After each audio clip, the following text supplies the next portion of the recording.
Basta ipangangako mo lang sa akin, ha? Na hindi mo na pagtatangkaan ng masama ang sarili mo ulit, ha? I promise. Okay. Sa totoo lang, ngayon ko lang nagawa yun sa buong buhay ko. Hindi ko alam kung ano pumasok sa utak ko. Dahil siguro, mahal na mahal kita. Naniniwala kasi ako na iba ka sa mga lalaking naging parte ng buhay ko. Nakakala ko importante ako sa'yo. Pero yun pala, katulad ka rin nila. Ang tingin sa akin, isang kakarag-karag na sasakyan. Na basta na lang i-dispatch siya pag inayawan na. Alam mo naman, ni minsan hindi kita trinato ng ganon. May pada ko rito dahil alam ko importante. Importante rin sa akin na ituwid ko. Itama ko ang aking mga pagkakamali. Tama ka.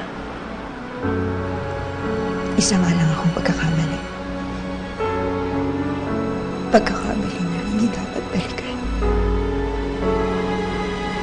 Alam mo, hindi ang ibig ko sabihin. Georgia, pinatama ko ang lahat ng mga pagkakamali ko sa buhay. Hindi lang yung akin, pati yung sa'yo. You deserve to be happy. Pero not with me. Hindi ako pwede. Georgia, kailangan kong umalis. Kailangan mong mahanap ng lalaking tunay na nagmamahal sa'yo. Yung mas nagmamahal pa sa'yo. Masusulong siya. Wala kang kaagaw. Mas magiging masaya ka. Magiging masaya kayong pareho. Sometimes you just have to accept that. In life, you have to let go.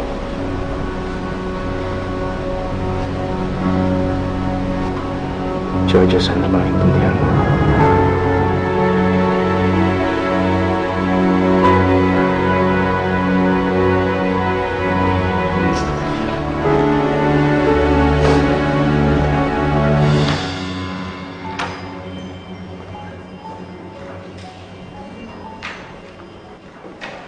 Buti naman, nandito ka na. Sabi mo may pag-uusapan tayo? Ano yun?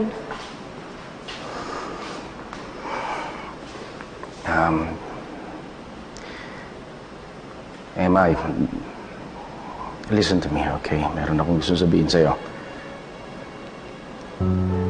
Minsan lang nawala ang tiwala mo sa akin at ayoko na maulit yun.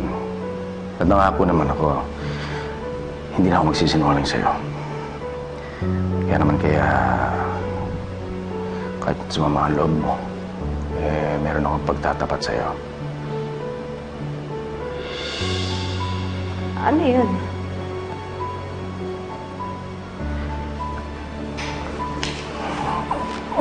Actually, dapat kanina pa ako nandito eh. Kaya lang ano? Kaya lang si Georgia, nagtangkang magpakamatay. Nag-alala ako kaya ako nagpunta sa ospital.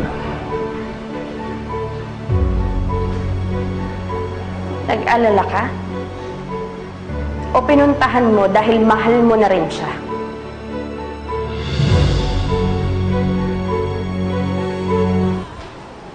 Emma, please. Huwag ka mag-iisip ng masama, okay? Ginawa ko lang naman yun dahil ako ang dahilan kung bakit niya ginawa yun. Ayoko rin balikan ako ng konsensya ko dahil baka may mangyaring masama sa kanya. Maniwala ka sa akin. Emma, please, huwag sasama ang loob mo. Huwag ka mag-iisip ng masama. You know, I care about our family. Kaya ginagawa ko lahat ng paraan para maayos natin to. Please, Emma, makinig ka sa akin. You know, I love you. I love our families. I love Austin. Ayokong mawala kayo ni Austin sa buhay ko. Please, maniwala ka. Sana bumalik ng tiwala mo sa akin. Please.